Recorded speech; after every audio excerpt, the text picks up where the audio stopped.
Thank you, David. And thank you, Manfred, for joining us today. I'll say just one thing, that I'm the faculty director of the Institute for Social Transformation, which is a new institute here, really designed to support scholarship promoting social justice and environmental sustainability and really regeneration around the globe. And we're working with the Right Livelihood College here locally and globally to try and further that. And since we know we have limited time with you, Manfred, I want to just jump right in. And for people, I'm sure on the phone, have some familiarity with his work, but just to say, Manfred is a Chilean economist and has experience all over the globe, and won the Right Livelihood Award in the 1980s for his work around what came to be known as Barefoot Economics. And it was really a way of rethinking economic development by working with local communities and putting human needs first, and really developing a theory around human scale development that shaped a whole generation of development approaches in Latin America predominantly, but really all over the globe. And in its simplest form, it's really about the purpose of the economy is to serve people, not people to serve the economy. But it's a very sophisticated framework that looks at human needs along 9 different dimensions, and really thinking about how those needs are met in different existential arenas, about being, about having, about doing, about interacting, that creates a complex matrix of 36 different areas that can be used to evaluate and serve as conversation generators about meeting human needs, and what are the ways that those are satisfied in real ways and in distortionary ways, in different ways, in really any context, and it's been used widely.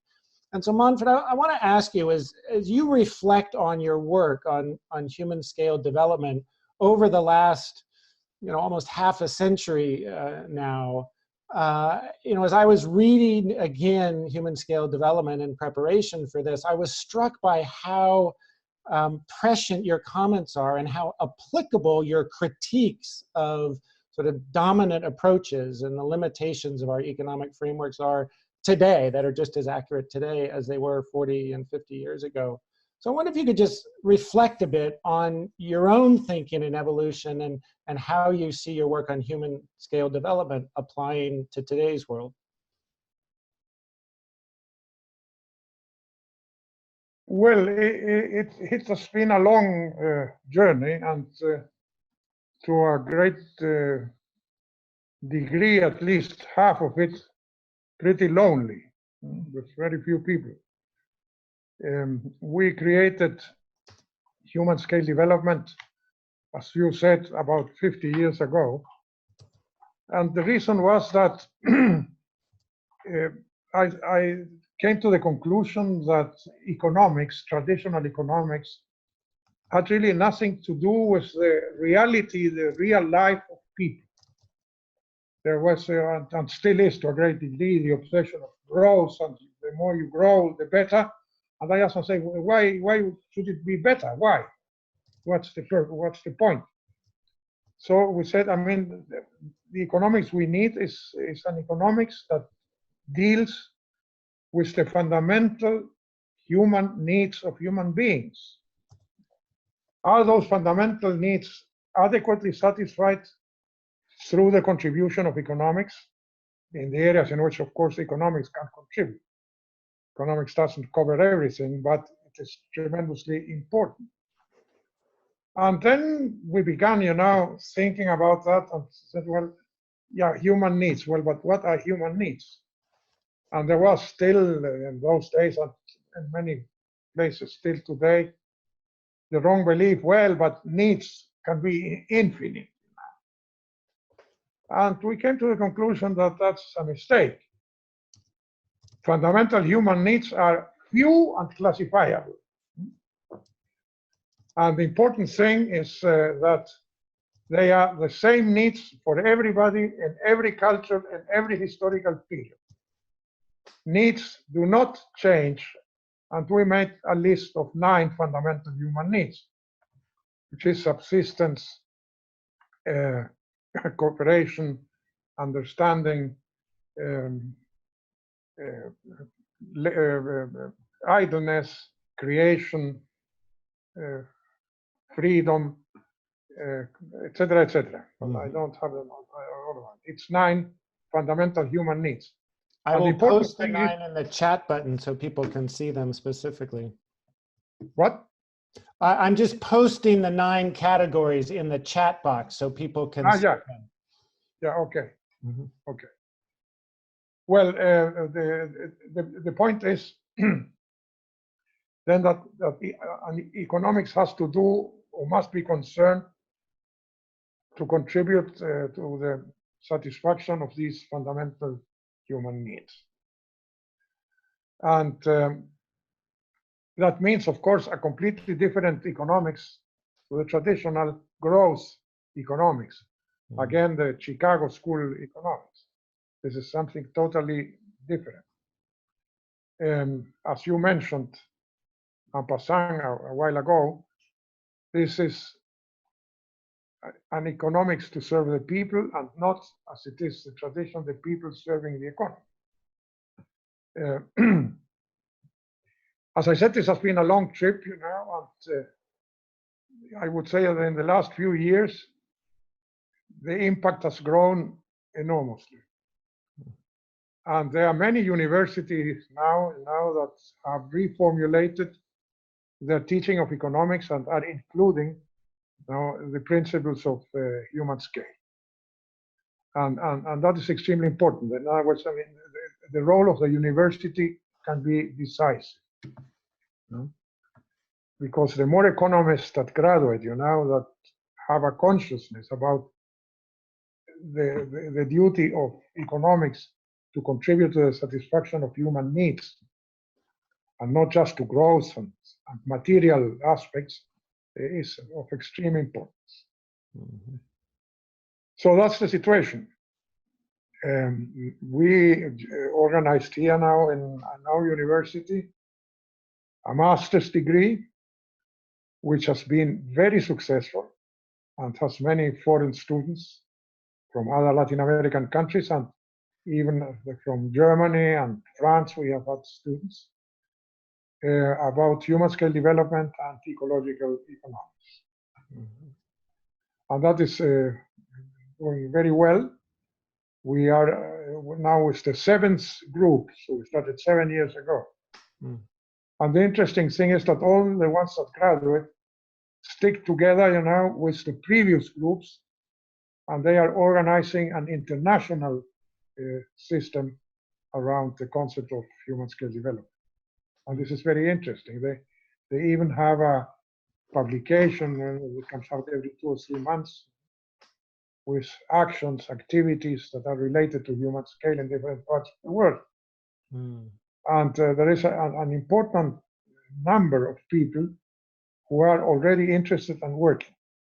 A year ago or 2 years ago, we had a seminar in Colombia about human scale development, inviting people who were at that stage working in different countries in the area of human scale development. And we had an interesting group of about 15. But after that, each one of them made a survey and a study. And it turned out, that in the different countries, particularly France, Germany, Italy, and so on, there was already an enormous amount of small human scale development projects. There were hundreds of people around all over the place. And that was the interesting thing, that it was all local projects, which is the fundamental principle of human scale. Human scale is not macro, it's micro. What you have to promote is local development projects, where you remain as a person. You are somebody, you are not a number.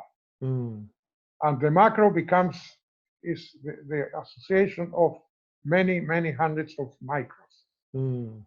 And we were surprised at the enormous amount of groups that are already working all over the world. Mm. So I and my colleagues, we created HumanScale Development about 50 years ago, but now it has outgrown us completely. No? We are dead now. I mean, we have nothing that is immensely much greater than we ever thought. Mm. So we are all the time discovering new things now, and also new methodological approaches, which is extremely interesting. Yeah. Well, one of the things I find so compelling about your work is that the notion of this local human scale and building self-reliance is explicitly not isolationist. It's also about looking at the articulations between that local human scale and global processes. And I wonder if you could talk a bit more about that articulation and how you see it developing. The fact that you have a family does not mean that you are isolating yourself. Mm. So it's the same with these projects. Mm. They are local in the sense that the impact is basically in the surroundings of the people who are involved, and where identity is preserved. Mm. You remain who you are. In the traditional economics, I mean, who are you? Who are you in the economy, of the United States? You are nobody. You're nothing. Mm. You're miserable. That's the problem of the macro. And the importance of the micro is that you preserve your identity, you know the impact you have, and the importance that you have in a group, and the importance that others of that group have in relation to you. Mm. That's why it's called human scale. Human scale must be small. There cannot be a big human scale. It's because it dehumanizes. Mm-hmm. Gigantism is anti-human. One of the things I was struck in rereading HumanScale Development is your reflections at the end on the English version of it on a stupid way of life. And part of it was reflecting on, what seems to separate humans from all non-humans is not a soul, not intelligence, not humor. All these things exist in the animal world as well. But stupidity, you were saying at the time, seems to be one thing we excel at. And I wondered in the context of how do we help the dominant economics profession and those that are driven by that framework see the value of human scale development? What has your experience been, and what resonates in changing the perspectives of those who are not yet engaged in your kind of work? Well, get them out of the classroom and let them step into the mud and talk to another person stepping in the mud, who is hungry. And what language will they have? What will they say? The problem is that we don't need to teach. What we need is that students have experiences, concrete life experiences. They should go, before they graduate, and live 6 months with an extreme poor family and contribute to their work, with handwork and so on, and live there, sleep there, eat there. That is what would make a good economist. The problem is that economists say, no, I know everything about poverty. I have all the information. I know exactly how many and where they are and so on. Okay, poor statistics, The only thing that they don't have is to have been with the poor and have felt poverty, have smelled it, tasted it. And that's the important thing. So students must get out of the classroom. What do you see as the challenges of doing human scale development in the global north, Europe and the US, versus in the global south? in poorer countries, former colonial countries? Is there a difference in how we should be approaching it and thinking about it? Or to Well, what in extent? Europe, I would say the main countries are Scandinavian. Mm. In Scandinavia, you have a lot. In the rest, much less. Not in the Mediterranean, no. Mm-hmm. But in the extreme north, yes. And there are many projects organized at the municipal level. Municipalities there have the possibilities, have their own budget, and they can realize their own projects, without the central government having anything to do with it. They are in that respect independent to do what they want. And in the case of Sweden, for instance, 2 years ago, we made a trip with my wife through about 52 municipalities. All of them engaged, in a part of a big national project, which tries to include all the Swedish municipalities to work in terms of human scale. Mm-hmm. At that stage, it was already 2/3 of the municipalities that were engaged in a group of mutual cooperation. But the interesting thing is that each one of them did different things. They had their own vision of their own future, without a centralized organization deciding what is good for them. Mm. So there was a fascinating diversity while going through those municipalities that had reached, so to say, their independence from the center. And very creative, and people working with much more enthusiasm because they then realized, the effects of what they're doing. Mm-hmm. Because the impact is local. You work locally and the impact is local. It doesn't go to the center. They have their own budgets. I mean, they keep the income from taxes. Taxes remain local. Mm-hmm. Only a small part goes to the center. But the taxes you pay in your municipality stay in your municipality. Mm-hmm. So the beautiful thing is that you can see what is happening with your money. Right. You now there where you are in the States, you have no idea what happens with the money you paid in taxes. No idea. Here in this case, yes, it remains in your own municipality. And I mean, my money is being used for these and these and these activities. Yeah. And the impact, in people is extraordinary. They become tremendously creative. And they become more concerned for the preservation and the beauty of their municipality.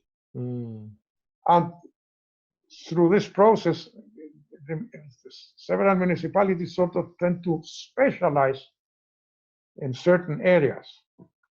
There was one fascinating municipality who is strictly concerned with old people. It's the area for old people to go. 90% of the population are people over 70 years of age.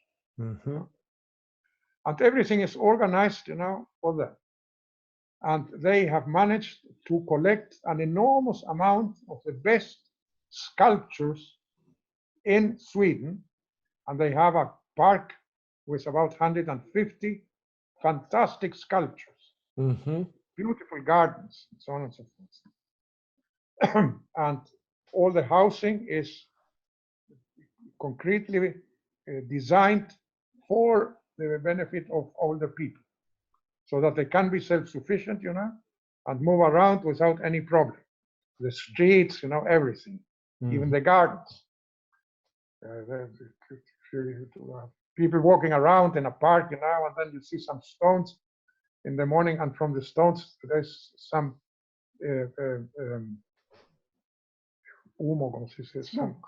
some smoke coming out. And what is that? I know that's when they walk here. Then they remember that when they were very young and went out at 6 o'clock in the morning, and with between the frost, came out, I mean, this vapor. So everything sought, for the happiness, comfort, well-being, of all the people. And that's one municipality. And others, are concerned with other things. There's another municipality whose main concern is design. All sorts of things. Industrial design, artistical design. All the best designers of Sweden, move to that municipality. And they have exhibitions, every day, and it is absolutely fascinating. Design of all kinds. So, one question I want to ask you in talking about municipalities involved in this, and that's coming from one of the questions from the participants, Rachel, is to think about, to what extent can human scale development be built and created out of existing institutions and existing development agencies, and to what extent does it have to happen outside of those existing institutions? Forget about those institutions and do your projects, period. Forget about it. That's the only way. You are not going to convince me, and human scale development can never be a national policy. That would kill it. It's a collection of local initiatives that have one philosophical orientation in common. But the styles of the things you can do are very different. There can be all the diversity you want. What remains is the philosophy behind. And the philosophy is, again, as I said, local. It's human scale. So forget about governments and convincing ministers, and parliaments, No, you should generate human scale development. No, that is done by the people, at the local levels, and not as political processes of political parties or political organizations. One question this raises then actually links with some questions about technology and sort of global networking. And if we think about, evolution over the last 50 years, one thing that has helped link local initiatives together to learn from each other and sort of build global movements is technology and communication technology. And yet technology has also in many ways dehumanized people because of its simplistic, Twitter feed, social media, et cetera. And it has also led to tremendous concentration of wealth and tremendous inequality. And so on balance, how do you approach technology and its articulation with human scale development? Well, the point is that you should control technology and not technology control you. And that is what is happening to us today. It's not easy. But if you would induce people, to ask the proper questions, and in the morning get up, well, do I really need this? Do I really need this? Why do I need it? And that has much to do with the thing you're going to buy, the technological thing, et cetera, et cetera. And we begin to lose systematically our possibilities of being creative. There is an apparatus that is going to do the thing for me. And why not have a robot, that serves the table when I have lunch? So I don't have to do anything, and another robot can cook. And that's perfectly possible. Well, that sounds fascinating from a technological view, but from a human point of view, it is the destruction of humanity. What I miss more and more in the schools, particularly, the difference, when I was in school, we did a lot of handwork. We worked with our hands. We went into the field, and we planted plants and so on and so forth, and we became dirty, and have you. Well, that's no more there. It's no longer there. Yeah. Now everything must be clean, you know, and in the classroom and so on and so forth. The students don't have those experiences. Mm. I have done, not with school students, but I did a very interesting experiment 2 years ago with my graduate students. I had 8 graduate students in my Masters of HumanScale Development, 4 of which were foreigners. Germany, France, Italy, and Mexico. Or Ecuador was one. And well, we were one day in the afternoon discussing, dialoguing, and about nature. And then I suddenly said, well, do you really know what nature is? And they all looked around and nobody said anything. And then I said, look, get up, who will go out? Who will have a walk? And we here in our university have a very, very, very beautiful botanical garden. It's about 20 hectares now. Beautiful. With forest and all sorts of plants.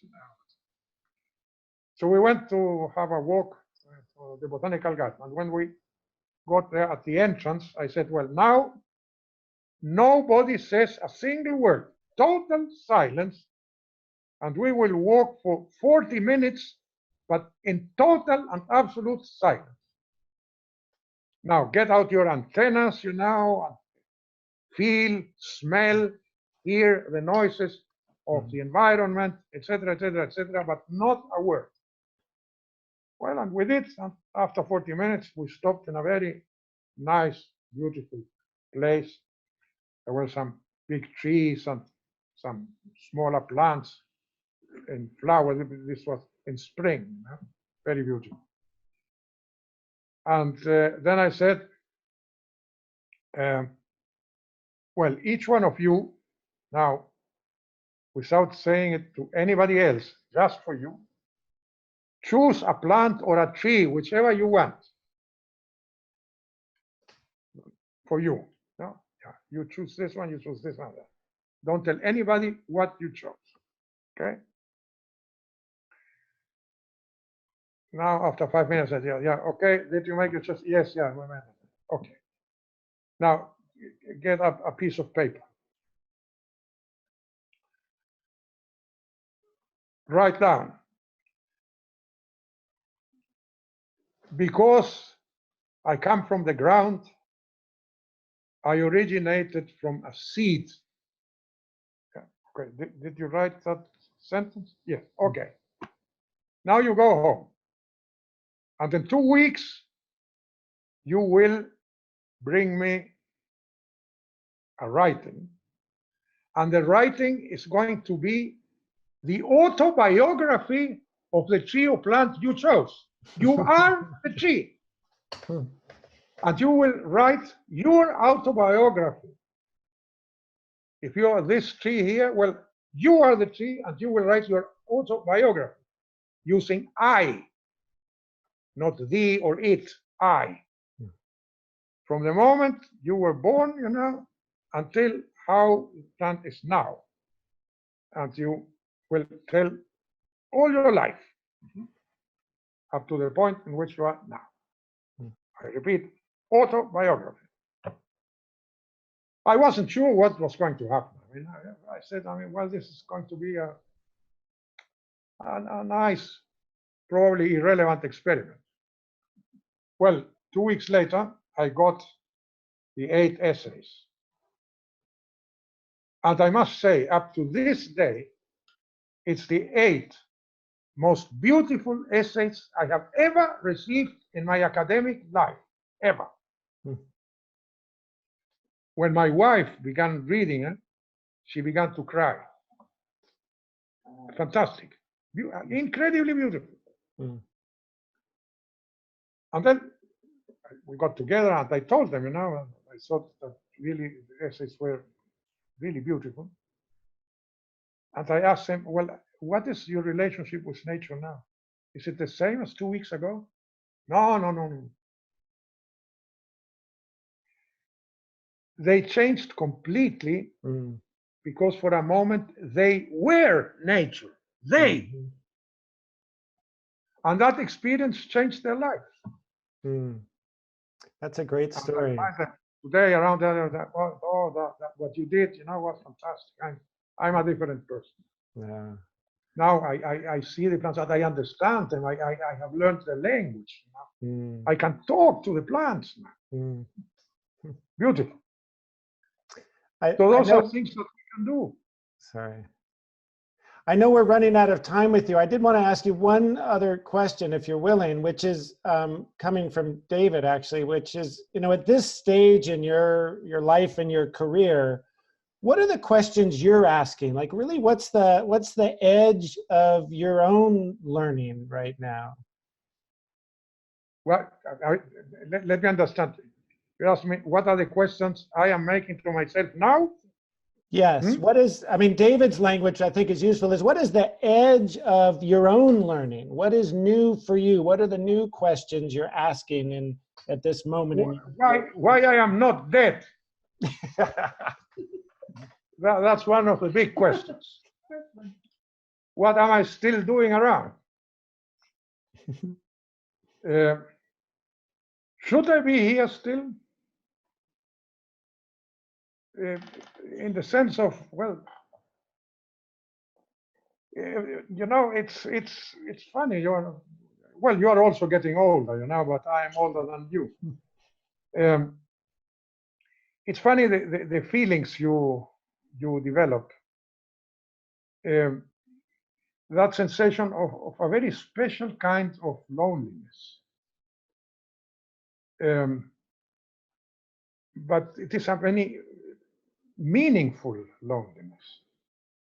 It is not a terrible or bad loneliness. It is a loneliness that allows you for a deep introspection. And then you realize that beyond knowing, you have reached a point in which you begin to understand. And that's the point I was always concerned in my life, 50, 60 years ago, from knowledge to understanding. How to go from knowledge to understanding. And now I discovered it in myself, that I have reached the point in which I begin to understand. And that is fascinating. But it is also lonely, because what you understand is not something you can share in a conversation. It's you. You have to talk with yourself. But it is very fascinating. Manfred, I really appreciate you sharing that. And part of what it makes me think of is when we think about human scale development, we have to think about the whole life course. And I think multiple generations. And one of the things that your framework helps us think about is what is that identity and how does that relate to, I think, our whole human selves. And I think one of the limitations of our economics language. Let me look at you. I don't see you. Yeah. When you talk, I want to see you. Oh, sorry. It's, I think one of the limitations of our growth framework is it's very much today, and are we growing now, without any thought for the future.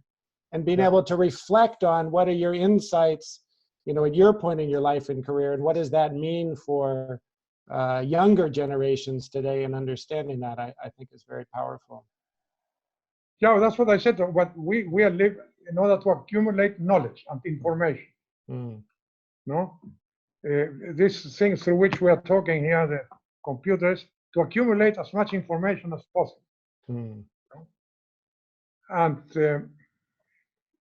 it's the same, for instance, when people talk about education. Now, I like saying that education is what is left when you throw into the basket everything you learned in school and in the university.